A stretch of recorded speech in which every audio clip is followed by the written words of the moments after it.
మా అపార్ట్మెంట్ కింద చాలా తులసి మొక్కలు ఉన్నాయన్నమాట. ఇవి చూస్తే నాకు ఒక థాట్ వచ్చింది. వింటర్ కదా! హెర్బల్ తులసి టీ చేసుకుంటే బావుంటుంది. కోల్డ్ అండ్ కాఫ్ రాకుండా ఉంటుందని.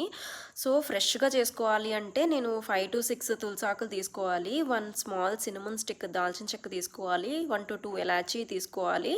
అండ్ స్మాల్ జింజర్ పీస్ తీసుకోవాలి. అండ్ జాగరీ అనేది ఆప్షనల్ అనమాట. సో, ఇవన్నీ 1 పర్సన్‌కి. మీరు డబుల్ ద క్వాంటిటీ అయినా చేసుకోవచ్చు. ఎంతమందికి చేసుకుంటే అంత డబుల్ చేసుకోవచ్చు క్వాంటిటీ.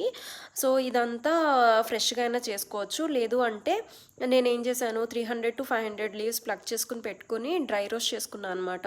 వింటర్ కాబట్టి రోస్ట్ చేసుకున్నాను. సమ్మర్ అయితే మంచిగా సన్ డ్రై అయినా చేసుకోవచ్చు.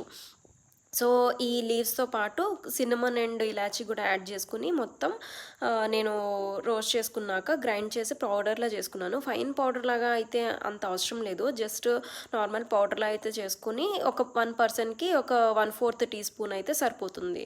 సో, ఇలా స్టోర్ చేసి పెట్టుకుంటే ఒక 3 మంత్స్ వరకు స్టోర్ ఉంటుంది. నేను ఆల్రెడీ ఇంతకుముందు ట్రై చేశాను. ఈసారి మీతో షేర్ చేసుకుందాం అని చెప్పి మళ్ళీ చెప్తున్నాననమాట.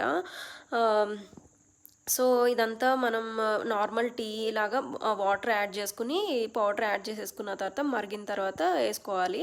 ఫ్రెష్‌గా మా వారు గూడా అడిగారు కాబట్టి, ఫ్రెష్‌గా ఉన్నాయి గూడా యాడ్ చేసేసాను. సో, మొత్తం అయిపోయిన తర్వాత లాస్ట్‌కి మా వారు జాగరీ గూడా యాడ్ చేయి నాకు కొంచెం స్వీట్‌నెస్ కావాలి అని చెప్తే అది గూడా యాడ్ చేశాను. ఇదైతే పర్ఫెక్ట్ వింటర్‌కి హెర్బల్ టీ చాలా హెల్తీ కూడా.